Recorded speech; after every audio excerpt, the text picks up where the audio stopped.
So these are, as we all know, unprecedented times. There's going to be instances when businesses and individuals are seriously impacted by the current circumstances, and obviously we need to be sympathetic to that where we can and help each other. But wages and overheads need to be paid whether businesses are open or not, and goods and services still need to be paid for. So this webinar is going to consider a range of issues around payment. Looking first at some basic concepts, which are key really to understanding what action you're going to be able to take. And you'll all have no doubt heard concepts in the recent weeks like frustration and force majeure, which are probably never part of your lingo before. And just wanted to start off, Alan, with you. Can you give us a sort of quick run through of what these terms mean and why they're important to us to understand? Sure. Thanks, Joanna. Can I just check? You all have a chat function. If I'm too noisy or not noisy enough, just let me know and I can move the mic away from my mouth or towards it. So please do, if it's grating in either direction, please do just let me know and I can adjust that. Thank you all. So yeah, we're not gonna keep you here for a school lesson. Just three concepts and three terms, and just talk about them very briefly before we start talking about what matters here. But they really do matter, these concepts, and the reason is because in each case of these three concepts, if they apply, you won't have to perform your obligations legally. Now, obviously, we're going to come on to talk about the practicalities where you do have to comply with obligations, but if any of these three things are present, then you may not have to comply. So, for example, you may not have to pay rent, you may not have to pay something that you've booked or ordered, and you may not pay for something that you needed something at the time, you don't need it now, and you might not have to pay for it. So these three concepts are pretty key legally. So let's start with the first one. First one is frustration. This is something that didn't used to come up very often, I have to say, in dealing with contracts. But here we are in the present extraordinary circumstances, and it's something that's being talked about. So frustration is a concept that either it just happens. So if it's happening in a contract, it's happening. And the way it works is that where a contract has been changed so fundamentally by circumstances that it's a different thing from what you contracted for. So you can already see why, in the present circumstances, it's definitely something to be thinking about. Now, if a contract is frustrated, if that's what it's called, then the parties are released from all future performance. So if you were the one to pay, then you don't need to. Simple as that. Now, let me give just a wee example from 1863, because this doesn't come up too often. There was one last year, right enough. Come back to that in a moment. A room was rented in London to watch a royal procession, and the procession was then cancelled. And the contract was then held to be frustrated. Because it was a completely different thing to that was contracted for. So that's one example, but there are going to be it's going to come up. I can almost promise that over the coming months and dare I say it, years. So the other thing I should say about it is, given how tough its effects are, it's seen by the courts as a pretty high bar. So you'll quite often see, for example, last year. You'll remember last year we were worrying about Brexit, which actually seems like a wonderful place to be when you see where we're sitting here. But when we were all worrying about Brexit, there was a big Brexit frustration case. And that was the Canary Wharf case, where the European Medicines Agencies tried to pull out of its contract on the basis that it couldn't be performed because it wasn't allowed to sit in London after Brexit. And they failed in that attempt for reasons that I won't go into in detail, but it just shows that it's a really high bar. And also the other thing about frustration is that if a contract is frustrated, then things can get really messy afterwards. Exactly who has to perform what? Well, the contract ends, but what happens next can get very messy. And because of that, and I'm just about to now segue into concept number 2, because frustration was so messy and so uncertain, parties invented the idea of the force majeure clause. And this is concept number 2. Force majeure. What is force majeure? So the first thing about force majeure that should be said is it doesn't actually mean anything in Scots law, not just because it's French, but it means nothing in Scots law. So if there's not a force majeure clause in your contract, then it just doesn't apply. You don't have to think about it. So it's a creature of contract. So you have to be looking at the contract to see whether there's a force majeure contract, a clause in the contract. So another thing I should mention is if there is a force majeure clause in your contract, then frustration actually typically can't apply. And that might seem quite confusing. I'll come back to that. So force majeure clauses typically are lists of things that cause problems with contracts. So pandemics is not an unusual one to see there. Epidemics, pandemics, certain acts of God, events that are foreseeable but pretty disastrous potentially contractually. So what happens there then is if you have a force majeure clause and it's actually enforced, there are things that perhaps don't make the contract impossible, but they make it impossible at that moment temporarily. So force majeure clauses are often, they allow for a suspension of contractual performance for a period of time. And you really have to, the devil's absolutely in the detail with the clauses. You really have to look carefully at the clauses because they're all different. So I see Joanna nodding there, and I expect she might be thinking about a clause that she and I were actually looking at just a few days ago when advising clients. And this was a force majeure clause where the word pandemic was there, and that was a force majeure event, and that allowed for a temporary suspension of obligations, which was useful for one party and not so useful for another. So the devil is very much in the detail with these clauses, and they often leave gaps where the drafters hadn't anticipated COVID-19. So you need to look really carefully at these things. I'm probably not, just for reasons of time, going to talk about why frustration doesn't operate if force majeure clauses are there, but I'm happy to talk about that offline if anyone's interested. I'm going to move on to concept number 3, which is the concept of mutuality. And this one is actually really easy to explain, and I'm going to keep it really short as a result, because with this one, if one party isn't performing, then the other party doesn't have to. It's as simple as that. So, for example, if I now know that you can't deliver the 1,000 bottles of wine from France that I ordered, this is actually true, I don't have to pay in advance, even though I agreed in the contract that I would pay in advance. But because I now know you're not going to perform, I can now say I'm not paying. So these are the 3 concepts, Joanna. Should we go back to you? Yeah, so I guess probably useful, I guess, to highlight as well that you know, conscious that some people may not have written contracts in front of them. They might just have an oral contract or some relationship that they've been, you know, had for years, but without necessarily having a written contract in place. Am I right in saying, Alan, that you know, force majeure would depend on having a written contract? There's no force, if you don't have a written contract, you don't need to think about force majeure because that's, you know, something that would have to be specifically agreed on, i.e. an agreed list of things that might allow you to do something different. Whereas frustration, you might be able to rely on that even without a written contract, and that's where that would come into play. Exactly that. It's a red herring. You can forget about force majeure if you don't have a clause in the contract. It might not be called force majeure, I should probably mention, but you have to look at the clause in the contract and see if there is something that allows for these events. And this is certainly an event. Yeah, I won't ask you to do the translation then, the Scots translation of force majeure. Well, I'm so glad you said that.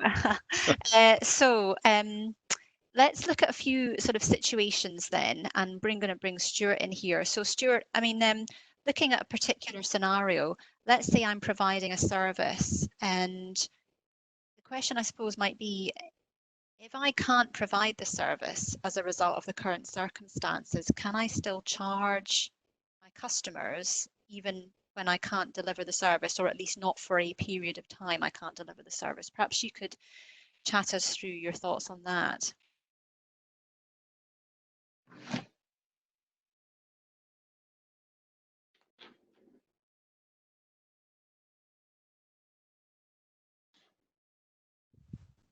Stuart's still in his pajamas, Joanna. I think he's possibly just changing. Yeah, I know. Work out now. Oh, I can see a question coming in there. Well, you could perhaps see if you can give Stuart a kick, and I'll have a quick look at this question meantime. Yeah, okay. So the question is, having agreed a delapsed settlement acting for the tenant this week, the tenant inquired about a payment plan as their day-to-day business has been impacted of late. This was roundly dismissed by the landlord. Is there any obligation to consider a payment plan? And do you think a request for a payment plan will become more common? Okay, well, let's do the easy part, which is the last part. I think yes is going to be the answer, because I know it's a cliche, cash is king and queen, but that's kind of where we're likely to be in the coming weeks and months. In fact, we're there already, let's face it. I mean, it's stories are legion of people simply not complying with payment terms. So that's the area that we're in at the moment. and the government is obviously doing a lot to try and alleviate many of the problems businesses are having, but there's obviously an enormous amount still to do and a huge amount of uncertainty. So I think it's almost certain that there will be lots of requests for payment plans, and that's assuming people are actually going to pay at all. On the question, is there an obligation placed on a landlord to consider a payment plan? The short answer is no. There is no legal obligation. This is damages for breach of contract, of course, breach of a commercial contract, damages claim, quantified, and there's no obligation whatsoever. I've got another one, so we need to find Stuart though. But yeah, meantime, Stuart, are you? Oh, is he on? Right. Why don't you crack on then, and I'll come back to that one. It's from Susan, so we'll come back to that. Thanks. Sorry, just want and build some suspense there and make an entrance. Apologies. So, Joanna, yeah, you were asking, can you continue to charge your customer if you can't provide the service? And we're going to be a bit like a broken record here because every answer depends on whether or not you have a force majeure clause or not. So we'll start with no force majeure clause, and the default position is that if you can't perform, then the other party doesn't have to pay. They may be able to terminate the contract, and they may be able to sue for damages for your failure to perform. And those could all have very different consequences depending on what type of contract and what kind of relationship you have. So you've got to try and think whether or not you can provide some part of the service, because that might change the answer. If you currently provide the service in a physical way, can you do it in a virtual or online manner?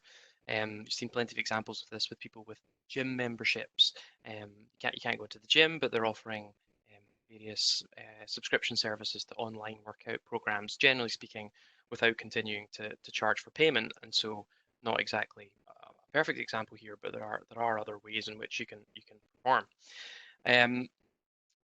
If you have a force majeure clause, then it generally, as Alan says, will allow for a temporary suspension of obligations. Now, often that could simply be that the person performing doesn't have to perform for a brief period of time, but it could also be the paying party. And again, the devil's in the detail. It very much depends on the construction of the clause. And where there is a suspension of performance, you would hope that the draftsperson would say, and this is what's to happen with payment in the meantime. So, during a pandemic, I can't supply goods or services, and therefore counterparty doesn't have to pay. That would be clear. Or alternatively, you can't perform, but counterparty still does have to pay. That would be clear as well. But unfortunately, there are a number of force majeure clauses which will say during a pandemic, you don't have to perform, and then be silent on the payment situation. And that's obviously going to be the most complicated. And in that circumstance, a court or before a court, lawyers acting or advising will have to consider how to construe a term which allows for a suspension of performance but doesn't necessarily cater for payment. And that could be interpreting that clause of the contract from the words used elsewhere in the contract and also from the context. I think that that's probably the kind of key issues to cover there. I don't know if there's anything else you were thinking of on that point. I suppose I'm now starting to think about the opposite perspective. So that was the perspective of somebody who's supposedly providing the service and wanting to charge, even though they can't actually do that temporarily. So looking at it the perspective of the other person, so say they've paid money for a service or maybe some goods, but they're not getting what they paid for. Would I have a legal entitlement to some form of rebate or reimbursement? Would that depend on the terms of the contract as well? Yeah, again, Joanna, obviously that key point is going to be the contract may cater for this. And obviously contracts are meant to allocate risk between the parties. And so if something like this happens and you're in a situation where money's been paid but performance can't be achieved, then the contract may provide for it. If it doesn't, the general rule is going to be you're entitled to be repaid the money you've already paid over. The analysis of that could be different in the different situations. So example number one, you pay over your money, but you don't get your service, and you just want to go and get someone else to provide the service, so you want your money back. Well, in that case, you might be entitled to terminate the contract, or the contract might already be frustrated, and you simply get back the money you've already got. However, let's think of a different example where you pay your money, you don't get the goods and services, and you're unable to source that elsewhere in the market, or potentially you have to source it at a much higher cost. In that circumstance, you might be entitled to more than just your money back. You might be entitled to damages in terms of the difference between what you agreed to pay for the services or goods that you were going to get and what you now have to pay. And so if the contract isn't frustrated, then there's actually a potential to get a much larger sum of money back than simply the purchase price in the contract, because you can suffer loss. And that's where frustration, although it is really messy, can provide some shield in certain circumstances.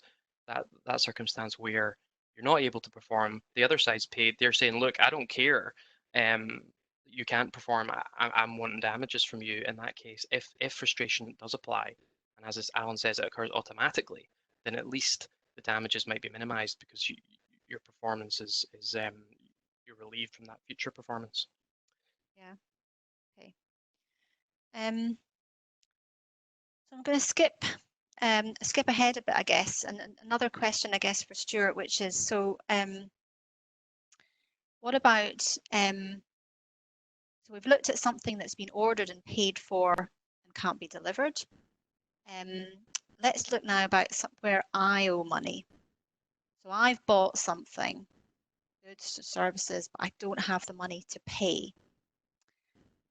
Is there, in the situation that we all find ourselves at the moment, might there be an excuse, if I can call it that, a legal excuse, a rationale that would allow me to delay or withhold payment in a situation where I actually don't have the money to pay? Yeah, so generally speaking, again, there's going to be potential provision in the contract, but failing that, there's unlikely to be much help from the law if you've received what you were to get and you've not paid. Certain contracts will cater for situations where payment has to be made on a particular time, and it's absolutely crucial that payment is made at that time, in which case the contract could potentially be terminated. In other circumstances, the contract may be less specific about the exact time which payment has to be made, and so there might be an ability to delay slightly. The contract may provide for interest to apply if payment is late, in which case there might be plenty of people out there, if your covenant is strong, who are happy to let you delay in payment and let you accrue interest. Interest may be provided for in the contract at a specific rate, or if it's not, and it's a business-to-business contract, then interest can apply by virtue of the Late Payment of Commercial Debts Act. And so in any circumstance, if you're not able to pay, then there is an option potentially to agree or just allow interest to accrue. Now, if you want a creditor to avoid taking action against you and maybe allow just for interest to be provided, you've got to try and give them some comfort that if they do give you some time to pay, you're going to be able to make that payment in the future, and you're not going to go bust in the interim period. And so with creditors that you think you have a good relationship with, you might be able to offer them some comfort, some kind of security over goods or property, some kind of guarantee, such that they're willing to give you time to pay, they're willing to take a bit of interest, earn some time on their money, and know that they've got security to get paid in the future. Okay. So that was a scenario where I've just got one person that I'm thinking about. Alan, what happens though if I've got a whole bunch of people that I owe money to, and I've got some money, but I don't have enough to go around everybody? So I need to decide essentially how to prioritize who I'm paying. I mean, Stuart mentioned this concept of timeliness, where the contract talks about if timing is important. I guess that would be the sort of contract that might stand out in terms of contracts that you might need to prioritize. But there's also your area of expertise, which is on the property side, where I suspect there's some issues around rental payments. So maybe you could talk us through a bit about prioritization, if I can call it that. I think you're on mute, Alan. Maybe on mute. Wonderful. So that's the I think that's the webinar bingo. Whoever had, I think you're on mute, Alan. Now got their points for that one. Sorry about that. So yeah, I mean, I'll come back to talk maybe about rental payments when we talk about property matters later on. Hey, we're nearly halfway through. That's pretty good. But I think it's fair to say probably at Burness Paull, we're not telling our clients who we think they should pay first, because they know better than we do. And so for people who are listening to this, they'll know who they just have to be paying, and they'll know why in terms of the commercial relationships or the product line supply chains. They'll know a lot of that. So I wouldn't pretend, I wouldn't need to say anything. I wouldn't be saying anything about that. However, I suppose by way of general comment, commercial relationships obviously are going to matter. Who you're going to need at the other side. I've talked about supply chain. I don't need to really do that. Generally, if you speak to people and what they're doing, the general advice would be engage, enter into discussions, talk to the people whom you're supposed to be paying, because we're not all in the same boat, but we're all at sea together at the moment, and so people will actually tend to listen to you. In fact, I've heard some really interesting and almost heartwarming stories about how people have been engaging and trying to find ways that they can all get through together in commercial relationships, which is great to hear. So although we're in disputes often talking about suing and this and that, then actually, of course, a lot of the time deals are being struck and done, and temporarily, and that's all marvellous. One thing I would say, though, that there's a bit of a sting in the tail potentially with certain contracts that you need to be careful with, and it's because of a concept known as summary diligence. Some contracts are written in such a way that when a monetary amount hasn't been paid, from the next day, the unpaid party can actually go in and seize money or freeze money in bank accounts of the non-paying party.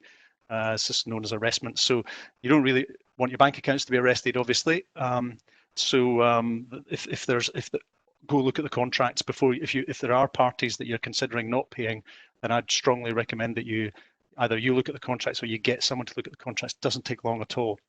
It's a really quick job just to make sure that you don't end up in a place that you don't want to be.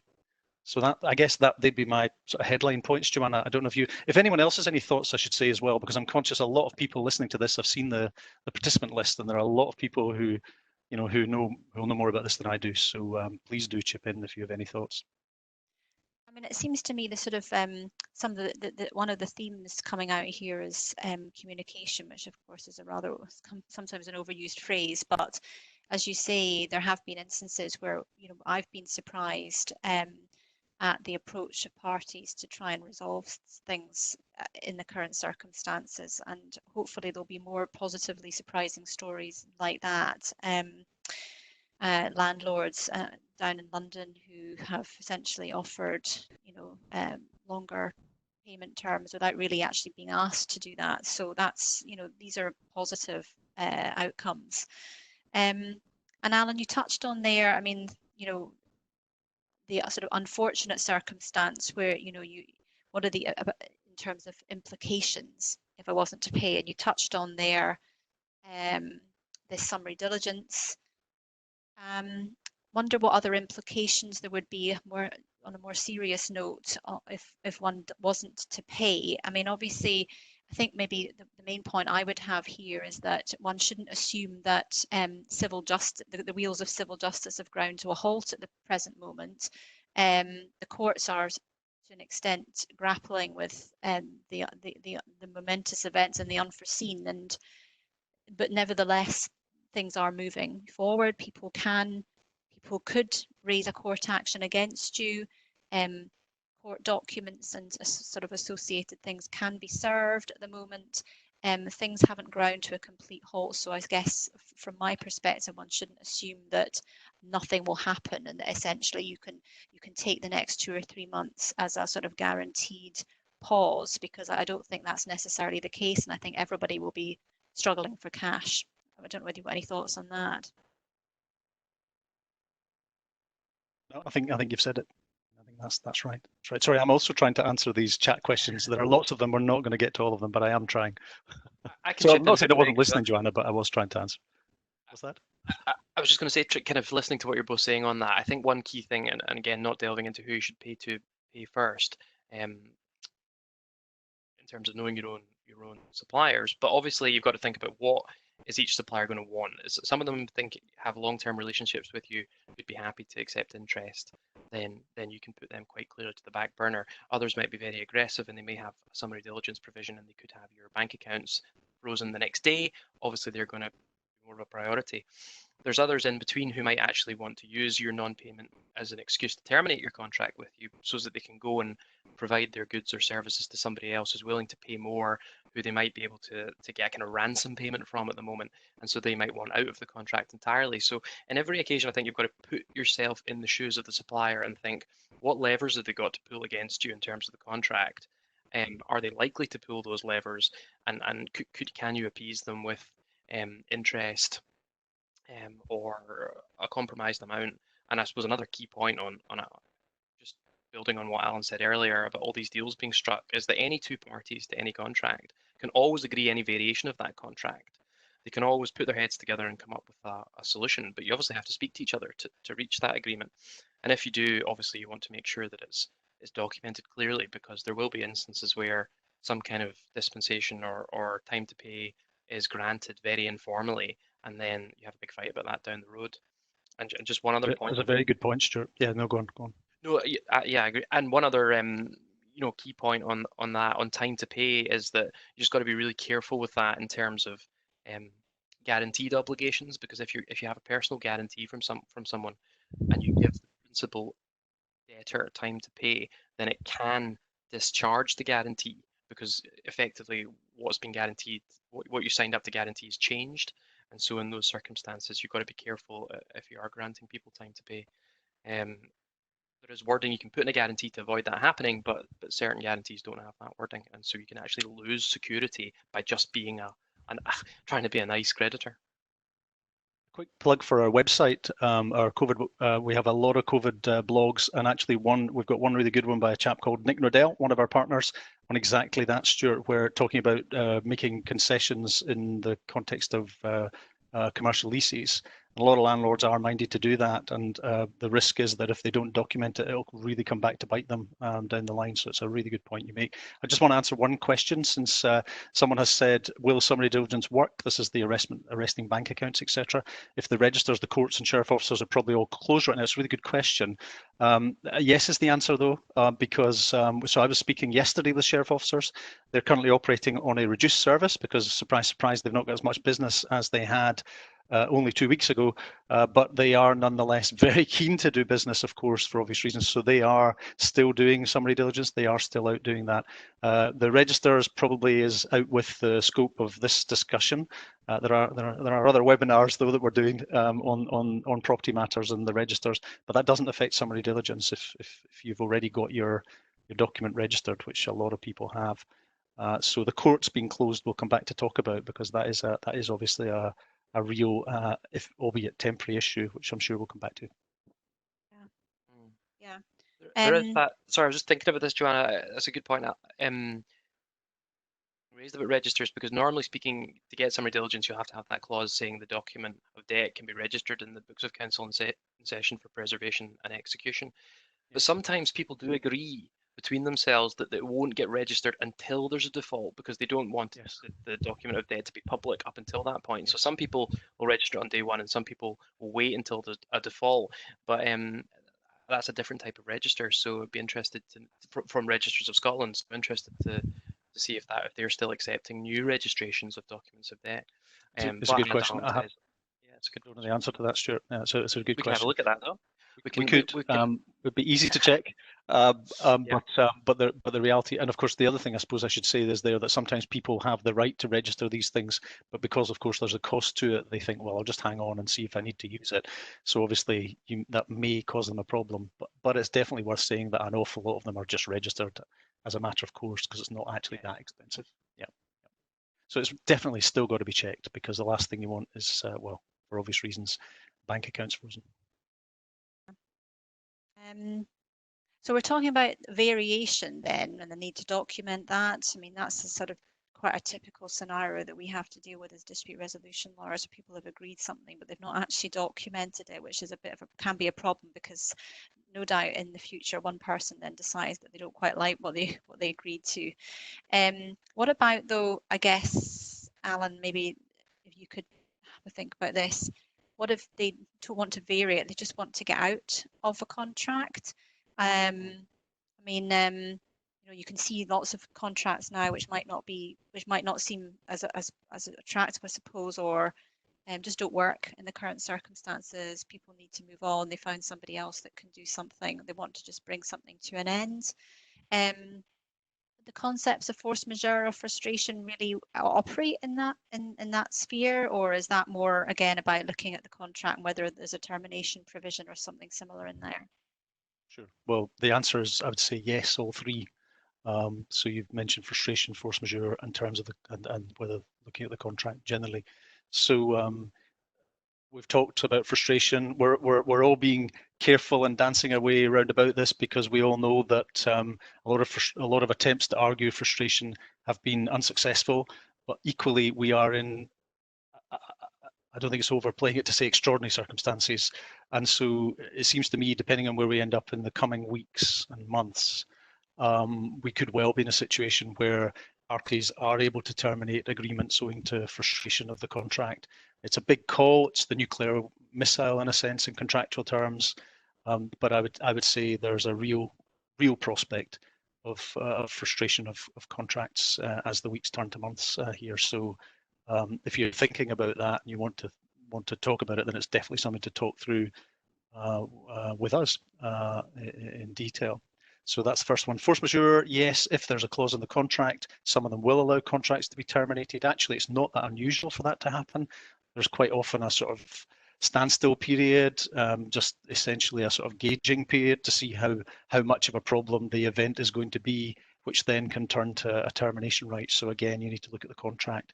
And then generally, of course, if a party, and there will be a lot of parties to contracts who can't perform right now, if their non-performance is material, which is to say their non-performance goes right to the root of the contract, it's totally fundamental to the contract, then at that point you do have a right on the other side to terminate the contract. So again, if you're thinking about doing that, I would say seek advice. I appreciate there are a few lawyers on this webinar as participants who won't need to seek advice, but otherwise I'd really recommend that you do that. So the reality is it's a tough time and a lot of people are trying to stick together, which is great. But for those who want to try and get out of agreements, I think there will be a lot of contractual agreements that people will be able to get out of if they want to. And there's also situations where getting out of an agreement, Alan, might be absolutely your best course. I mean, there could be situations where you're obliged to perform, there's no force majeure clause, it might not be a frustration event yet, and there might be a liquidated damages provision for late performance or something like that. And it could be extremely onerous. I mean, I've seen contracts, big supply chain contracts for large organizations where if you delay by 1 day, it'll cost you X £1,000 in 2 days and 3 days and 4 days, and you could end up having an enormous bill. And in those circumstances, although termination might seem like a nuclear option, if you actually add up how much you're going to be due to pay in terms of either service level agreement type fines or liquidated damages provisions, you could end up actually being much better off terminating, even though it seems like a horrible thing to do. But it's definitely something to, as you say, Alan, take quite a lot of time and consideration and advice about before you do, because it has long-term consequences. And just because you terminate it, it doesn't prevent the other party suing for damages for breach of contract prior to termination as well. And so there's still consequences even after that. Absolutely. Sorry, I'm seeing questions coming in. Someone's asked if we can summarize frustration. I'll do a blog on that. I'll just blog on that because it would take a wee bit too long to type out. Yeah, but I will do that. I should blog.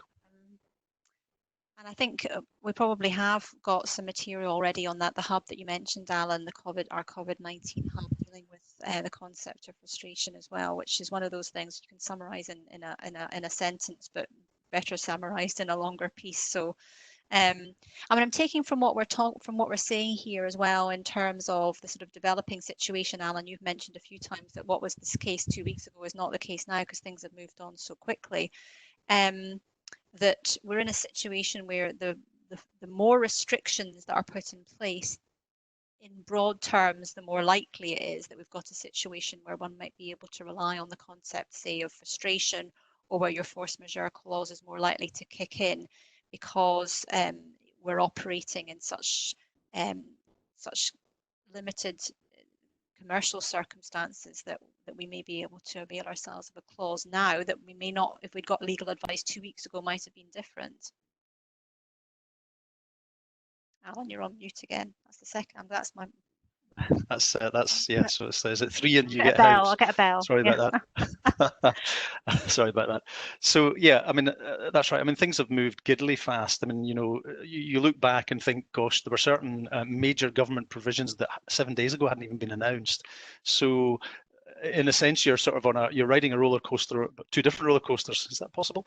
You've got the rights that you may have legally, and trying to decide whether to exercise them and what to do, and then commercially and practically what to do on the one hand. But then, of course, the government then comes in. I mean, a great example of that, and we're not in an employment webinar, but a great example of that was people who were being laid off, made redundant before the furlough system then came in, and of course, some businesses then happily reversed their redundancies and said, right, well, we'll furlough you instead. So I expect there'll be other government initiatives that are bound to come in that will have an effect. So the answer is yes to your question or your comment. I think you're absolutely right, Joanna, that as things gather pace, assuming they gather pace, it'd be great to think they wouldn't gather pace and that actually we were going to hit a peak sooner rather than later. I'm not a medic, but I'm not sure that that's going to happen.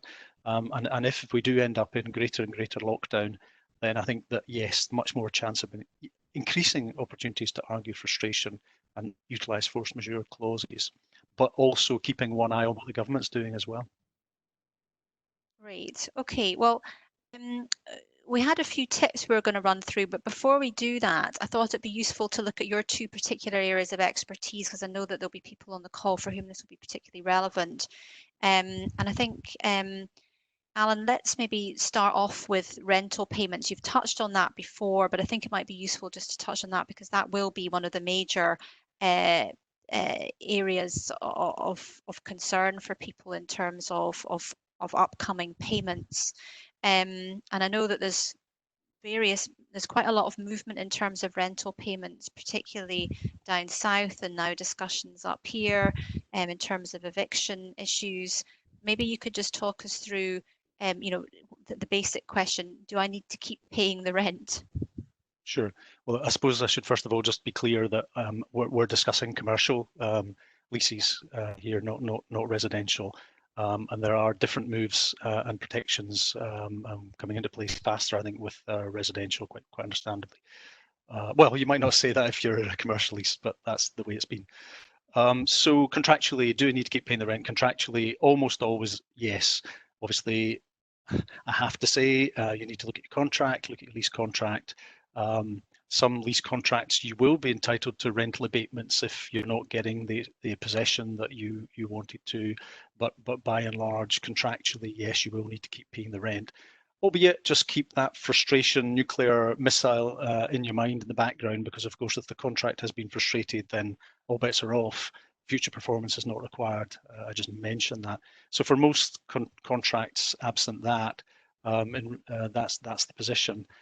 You maybe also know, and I know a lot of people who are participants here will know, that there've been a lot of discussions being had by, it started with the restaurants, I think it's fair to say, retail and hospitality tenants who started getting together and having discussions with landlords where they have multi-let premises, and also where you have multiple retailers, where they entered into discussions and often received a pretty positive response from landlords, because obviously they stand or fall together to some extent. And so landlords have been keen to help where it's possible to help, although obviously they themselves have their own covenants to protect, and they have to think very carefully commercially. But tenants have been approaching landlords seeking payment holidays, abatements, service charge caps, all sorts of different things have been suggested, and quite often landlords have actually responded positively and said, let's just don't pay the next quarter and stay where you are, and hopefully you'll be trading again soon. If the landlord takes a tougher approach, so you say you're not paying the rent and the landlord thinks, great, that's a fantastic prime pitch, I really always wanted you out, can I get you out?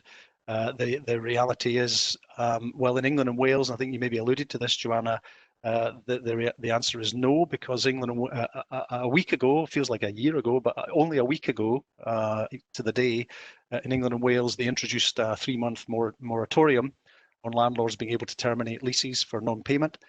The government in Scotland, the Scottish government hasn't followed suit just yet, but I understand that there are the discussions in the Scottish Parliament this week, which might be today, tomorrow, are likely, I can't say for sure, obviously, depends on the discussions, but it seems likely that they may follow suit, at which point the idea of irritancy is off the agenda, which is termination. Now, for a few months at least, and someone said that they wouldn't really be expecting people to use irritancy, and I agree with them on that. I don't think many. There'll be the odd case where it's the prime pitch and the landlord's looking for an excuse, but most of the time, landlords, if you go back to the 2008 crash, landlords did not want to terminate leases. They don't want to have rental voids. They don't want to have no one in the premises. What are the prospects of getting a new tenant right now? So quite often they'll simply roll with it. And so discussion with the landlords, I think, is a really good idea. And I'm hearing and advising landlords and tenants, but hearing that there are a lot of earnest discussions going on about how to manage a way through this ongoing economic and health crisis. So each case will be a judgment call, but you will need to look again at the lease just to see what might happen in each case. Now, I suppose it's also worth saying if you do get a landlord who wants to enforce, and we've obviously made reference to this, the courts are closed right now. They're not closed, but they're kind of closed in effect. They're not going particularly fast. All non-urgent business has been put on hold for a period of months. And that might change, but at the moment, it'd be really hard to take anything very far, very fast. So while you can raise an action, you're not really going to be able to get very far, very fast. And that is again something that probably has to be factored in when you're gaming this one, depending on the discussions that landlords and tenants are having in individual instances. So I would say if there's an arbitration clause in your contract, it's different because arbitration has been online for years now, and they've been whipping through disputes and dealing with them, probably fair to say, faster than courts these days, and they're doing them online. And so if you do have an arbitration clause, then if you're a tenant, you're not going to get the benefit of the delay, if you like. So it's again worth checking. And I've already mentioned summary diligence, so I probably won't go back to that, which is the bank arrestment concern. You definitely want to have a look at that as well. So there's a lot going on in the property sphere, but these are probably the headlines when it comes to paying and getting paid. But an awful lot of people who are actually really reputable tenants going to their landlords and saying, we're not paying, but we want to talk to you. Great. I mean, there's a lot of detail there, isn't there? But as you say, this is the subject of a number of blogs and indeed lots of specific advice that we're giving to clients on all these issues. But we're certainly sending out lots of blogs so people can pick up a lot of the detail and the structure of this from those as well if they want to recap. Stuart, looking at your particular area, which is bank finance, are there particular considerations that we should be thinking about which wouldn't necessarily spring to mind but are sort of particular to the FS sphere, bank loans, mortgages, other payments due to banks and so on? Yes, so as we've kind of discussed so far on the call, in terms of the law generally, it's pretty unforgiving. When you reach a contract, you're expected to perform that contract unless frustration occurs, very high bar, or unless the parties have already catered for what happens when a superior force, a force majeure event occurs. You're But attempting a translation there, Stuart.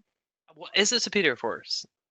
You know, That sounds something like from Star Wars, actually. But there, I go thought on. it was. Sorry, People say act of God, don't they? But obviously, it's not. It's not. It doesn't literally translate as that. But I don't speak French. You do speak French, though, Joanna. Yeah, I'm keeping out of this conversation. So, but in the regulated sphere, the normal legal and contractual obligations have to be overlaid with effectively consumer protection regulations. So there is more protection there. That is one area where there is already built in some protection. So there's pretty onerous obligations on banks already when dealing with regulated lending to afford fairly significant protections to the customers, to treat them fairly, to have regard to their interests, to grant forbearance with customers who have financial difficulties, to reduce and waive, suspend potentially interest charges, reasonable opportunities to pay, to refer customers to debt advisory support, Citizens Advice Bureau perhaps, and that you could be in breach of your regulatory rules if you don't take these steps, and you could find out that actually money you do receive by duress or pressure or not granting forbearance could end up having to be repaid, or some kind of enforcement action taken against you. So quite a lot of protection there for consumer lending. Same kind of protections apply for consumer mortgages as well.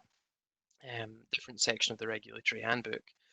And there's also general principles which apply to all regulated firms to treat their customers fairly and to take particular considerations into play when enforcing debts. So, you know, you're not expecting your big FS institutions to be particularly heavy-handed here.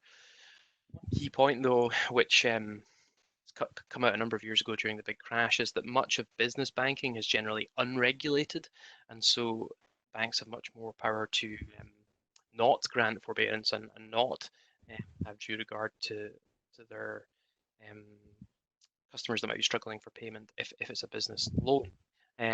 Although technically speaking that's the case, the banks did find themselves in difficulty, a number of high, well publicised instances of business banking units and banks being seen to be overzealous, and the regulator did step in, even though the actual business lending itself was unregulated. Where people are going to have to be most careful then is when they're dealing with a business lender that's completely unregulated. And so there are a number of business lenders out there who, because they only lend in the business space, don't ever need to get regulated, and so aren't really constrained by FCA principles at all. You're likely to get a more aggressive response from those lenders than you would from a big regulated institution that has a mixture of consumer and business lending, and it's more likely to apply some more protection to the business customers that even though there's no specific rules around that. Yeah, no, it's another sort of, well, I say minefield, but there's obviously a lot to think about there if you're in that sort of sector rather than the general commercial sector, I think. So, and may not be ones that spring to mind that obviously, but might provide some added protection there, depending on which side of the fence you're sitting on. So that's interesting. So we were gonna, I think we've got 10 minutes left. Quite a lot of the questions that be coming through are landlord and tenant related ones. We've covered some of that anyway. So shall we take 5 minutes at least to just run through a few? We had 10 top tips, which around getting paid for what you've delivered, goods or services. So this is when you're sitting in the position of the supplier of goods or services, and you're wanting to essentially do what you can to make sure you get paid. So if I'll cover off the first 3 of those. So we had 10 tips we thought people should be really bearing in mind. First of all, I suppose what's come out in our conversation is try to be understanding and reasonable. Obviously the customers you have now will likely be customers that you want to have at the other end of all this. So it's important to try and keep people on side whilst also, obviously trying to maintain the financial health of the business. Credit control, I guess, I wanted to point out, is important for every business, not an option for everyone to stop paying. So we should engage with debtors to discuss sensible payment resolutions, taking into account individual circumstances. Now, some people may use the virus as an easy excuse, but hopefully, no doubt, the vast majority of cases will be cases which are, legitimate, and therefore, to try and maintain a dialogue. So, tip number 2, getting effective electronic credit control processes in place. So, no doubt, most, if not all, businesses will have some degree of credit control process in place. And you need to tighten up on that as much as you can. Robust systems and controls to ensure that you're getting paid as soon as you can, and to avoid and to identify potential risks at an earliest possible stage. Obviously, with everybody working from home, there's not much point in sending invoices and chaser letters by post, because they may never get picked up for the next 2 or 3 months. So you need to be able to move to invoicing and credit control processes that are done virtually, either electronically, over the telephone, and so on. And also you have to be flexible on how you get paid. So you may need to be able to offer a wider range of payment options.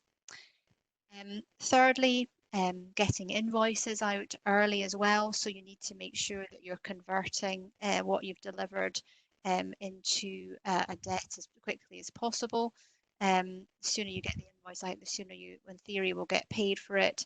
You need to eliminate or reduce as much as possible the lag between delivery and invoicing. Also, if you've got larger customers, discuss monthly billing arrangements. Don't wait until you've finished the project. So importance of cash flow generally there in terms of those tips. Alan, I think you were going to run through the next tip four. Tip four. Well, these are obviously all going to be different to different circumstances. Some you'll be able to do and some you won't. Tip four is get paid up front. If you're worried about cash flow or solvency of a customer or another party, then obviously looking for advance payment is one way of doing it. And particularly if your services, goods or services are in high demand at the moment, you might find that that's something that you are able to do. So if you can, great. Tip 5, which is again another if you can, great, is charge interest and tell late payers you'll be doing that. Most contracts, there's a statute on this as well, but most contracts allow you to charge interest for late payment. In a sense, I would actually use that as part of the armory of that engagement and discussion with parties that you're contracting with. Another option, so this is tip 6, is borrow to fill the gap. Cash flow problems are potentially going to arise for an awful lot of businesses. That's going to be the reality. Bank finance is a real possibility. Overdrafts, credit cards, invoice financing. Bank of England base rate, of course, can't come down much lower, of course. It's now at 0.1, its lowest rate in history. Additional measures were introduced on 11th of March to increase the availability of credit. That's the Chancellor. And then on the 17th of March, can you believe how recently that was? The Chancellor announced the programme of government-backed loans totalling £330 billion with a promise of more if it's required, and of course it may well be required. So start to look at that. And another tip on that is don't hang around, do it really soon, because inevitably there are only so many people processing these things, and so they are not happening perhaps as fast as you might need. So bank financing is another top tip there. Tip 7 is consider taking security if you're worried about ability to make payment, and you could consider about some sort of security, which could be a fixed charge, floating charge, personal guarantee. Probably not enough time, given we're at 3:25, to go into that in too much detail. I'll let you go on with tip number 8, Stuart. Yeah, so tip number 8 is consider self-help remedies. So that's things you can do, levers you can pull without having to go to court. It might be if you've supplied goods and they've not been paid for, that might be exercising your retention of title clause if you have one. It may be not paying in response to non-performance or part paying. There may be other practical steps you can take, such as saying to customers, we won't be able to supply you in a post coronavirus type scenario if you're not able to perform just now. And so there's various other levers you can pull. Tip number 9 is to prioritize your customers. So think about which ones are likely to pay, which ones you've got the long-term relationships with. Think about those who you're going to need in the future. Tip number 10 is take court action as soon as possible. Now, we don't say that just generally. We say that, if you've tried other things, if you've tried to negotiate, if there's any other self-help remedies you've been able to employ and you're still not getting anywhere, then you should try and get into court as quickly as possible. So as discussed, the wheels of justice are not turning as quickly as possible, but we do understand, and Alan, you might jump in on this, that there are a couple of judges set aside for urgent applications. And so whilst if you sue somebody for payment who's a bit of a chancer and who's definitely not going to pay you, you're not going to get a court judgment anytime soon. It's going to take a very long time. You might be able to get interim orders or certain types of protection, diligence on the dependents. So that's a freezing order or an inhibition over property in front of a judge in a couple of days. These applications can be done very quickly. Obviously, you'd have to show there was some kind of emergency purpose, and you need to try and bang down the door of the court to get that heard. But our understanding at the moment is that there are some judges who will hear these things. And so if you're the person that can get into court and get that quick remedy before the courts potentially do close up entirely, although fingers crossed that won't happen, then it could put you in an extremely strong position. On the converse of that, if you are in a debtor position and you're worried about someone taking some kind of interim action against you, then in Scotland you can lodge a document called a caveat, which gives you advance warning of certain types of interim measures which can be taken against you, like interdict or the appointment of a provisional liquidator, but not all. So others can be kind of sprung upon you in a bit of a sneak attack. So if you are in a situation where you're being chased pretty heavily by a fairly persistent creditor, you're going to have to think about how quickly you can move to mobilize if they do decide that they're going to take advantage of a quick fire court attack, which should still be a possibility. Alan, I don't know if you've got any other insights on. No, I mean, I suppose in more general terms, I think I'm sure we'd all agree that litigation is a negotiating tool effectively now. Sometimes you don't want to have to use it. And of course, if you're making progress in your negotiations and discussions, you might not need to use it. But often it's simply there as that. And 90% of cases, in my experience, that's what you're doing. You're actually just upping the ante to try and get someone to come to the table and talk to you and talk sensibly in a way that works for both of you. So no, it's still there and it's still the same. It's slower at the moment, but it doesn't go away. It hangs over parties. So in a sense, that hasn't changed. It's the same discussion that you always have for commercial parties, where they have to decide whether they want to go to that. And often you don't need to, but it's often necessary. Yeah. Probably the irony is we're going to draw to a close here with 3 dispute resolution lawyers saying that you shouldn't litigate. But that's that's I guess that's the reason for our existence. That's the reason for why we're here, I suppose, is to try and avoid these things. But we can do it if we need to. But yes, as you say, it's but one thing in the armory. So I think we're probably at the stage where we need to close. Thank you everyone for listening. If you have any questions following the webinar, please feel free to contact any of us individually or through the website, and we will try to get back to you on all your questions.